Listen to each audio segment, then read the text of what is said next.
उमर अब्दुल्ला सरकार को जम्मू कश्मीर की भागदौड़ संभाले तकरीबन 10 महीने के आसपास हुए हैं और पिछले 10 महीने में उमर अब्दुल्ला ने पूरी कोशिश की है कि वो बीजेपी को नाराज ना करे, खासकर जो केंद्र सरकार है उसको नाराज ना करे। और कोशिश यही रही है कि हर बार बीजेपी के राइट साइड रहे और उनके जो बाकी पार्टी के लीडर हैं या जो उनका कैबिनेट है कोई भी ऐसी बात ना करे जिससे बीजेपी सरकार, केंद्र सरकार और यहाँ की इलेक्टेड सरकार में दूरियां बने। हालांकि बार बार फ्रिक्शन के पॉइंट्स आए, खासकर जो ड्यूअल पावर कंट्रोल है जिसमें लेफ्टिनेंट गवर्नर जो है होम अफेयर्स, पुलिस संभालते हैं और बाकी जो डिपार्टमेंट्स हैं, बाकी जो तरीका है सरकार का चलाने का वो उमर अब्दुल्ला जो गवर्नमेंट है उनके पास है। लेकिन बार बार नेशनल कॉन्फ्रेंस ये शिकायत कर रही थी कि उनके पास अथॉरिटी नहीं है, जो अथॉरिटी चाहिए डे टू डे अफेयर जो है सरकार की चलाने के लिए, लोगों को काम करने के लिए उनके पास नहीं है। और बार बार जो एलजी की एडमिनिस्ट्रेशन है, लेफ्टिनेंट गवर्नर है, वो उनके दायरे में हस्तक्षेप कर रहे हैं। हालांकि खुल के उमर अब्दुल्ला इस पे बहुत कम आए, लेकिन आहिस्ता आहिस्ता पिछले कुछ समय से उनकी जो पार्टी लीडरशिप है, डिप्टी सीएम है, खुल के एलजी के खिलाफ बात की और कहा कि स्टेटहुड वापस आना चाहिए। आज पहला ऐसा मौका है जब उमर अब्दुल्ला खुद मैदान में उतरे और एक डिफाइंस दिखाया, एक मैसेज भेजी है केंद्र को कि अब जो वो बर्दाश्त कर रहे हैं शायद आगे उस तरीके से वो बैक फुट पे नहीं खेलेंगे, अब वो फ्रंट फुट पे आना चाहते हैं। 13 जुलाई हर साल जो है जम्मू कश्मीर सरकार, खासकर 370 जब हटा, उससे पहले जब यहाँ जो है राज्य का स्टेटस था तो 13 जुलाई की काफ़ी अहमियत थी। इसको मार्टर्स डे की तरह यहाँ की सरकारें मनाती थी और एक पॉलिटिकली सिग्निफिकेंट दिन था। हर कोई जो पॉलिटिकल पार्टी है, खासकर घाटी बेस्ड जो लीडरशिप है, वो इस कॉज का चैंपियन बनना चाहती थी, वो मार्टर्स को ओन करना चाहती थी और उसमें वन अप मैनशिप शुरू हो जाती थी। इस साल भी जो है कंट्रोवर्सी इस दिन से पहले ही शुरू हो गई जब अलग अलग पार्टीज ने एलजी एडमिनिस्ट्रेशन और बीजेपी सरकार से कहा कि जो स्क्रैप किया है हॉलीडे, यानी कि छुट्टी 13 जुलाई की जो हमेशा से होती थी और 370 हटने के बाद उसको जो है जो यूटी का हॉलीडे कैलेंडर है उसे हटाया गया, वो रेस्टोर की जाए, जो इस दिन की अहमियत है यहाँ के लिए उसको समझा जाए। लेकिन साफ तौर पे जब 13 जुलाई का दिन आया तो ऐसा लग रहा था कि कुछ बदलेगा नहीं, रेस्ट्रिक्शंस रहेंगे और बिल्कुल वैसा ही हुआ। सुबह सवेरे जो प्लान थे अलग अलग पॉलिटिकल पार्टीज के, उमर अब्दुल्ला की सरकार हो, जनरली एनसी हो, पीडीपी हो या बाकी जो वैली बेस्ड पार्टीज हैं, सभी जो मार्टर्स ग्रेवयार्ड है डाउनटाउन वहां जाना चाहती थी। लेकिन उससे पहले ही जो उनके प्लान थे फॉइल की एलजी एडमिनिस्ट्रेशन ने, पुलिस को निर्देश थे कि वो किसी को घर से बाहर ना निकलने दें और उधर की तरफ जो भी रास्ते हैं उनको सील कर दिया गया।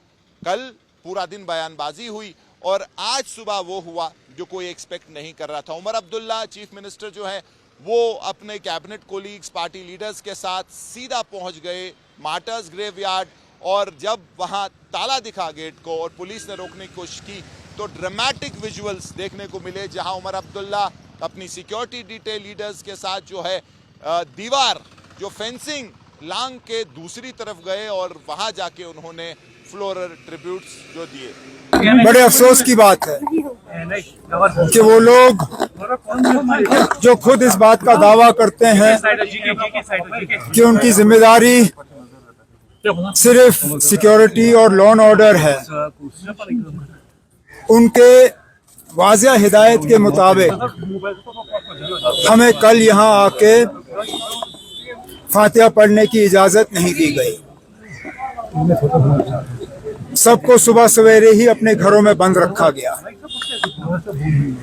यहाँ तक कि जब आहिस्ता आहिस्ता गेटें खुलना शुरू हुई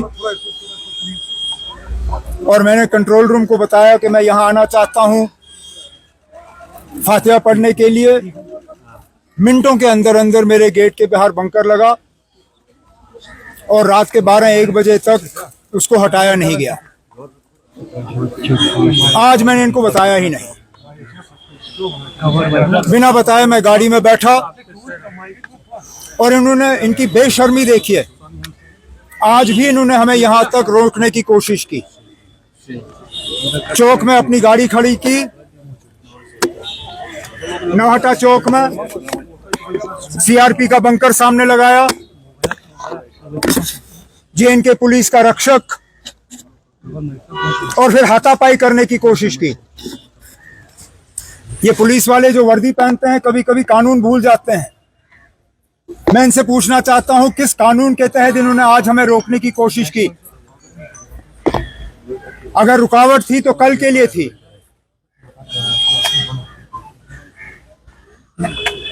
कहने के लिए तो ये कहते हैं ये आजाद मुल्क है, लेकिन बीच बीच में ये लोग समझते हैं हम उनके गुलाम हैं। हम किसी के गुलाम नहीं हैं।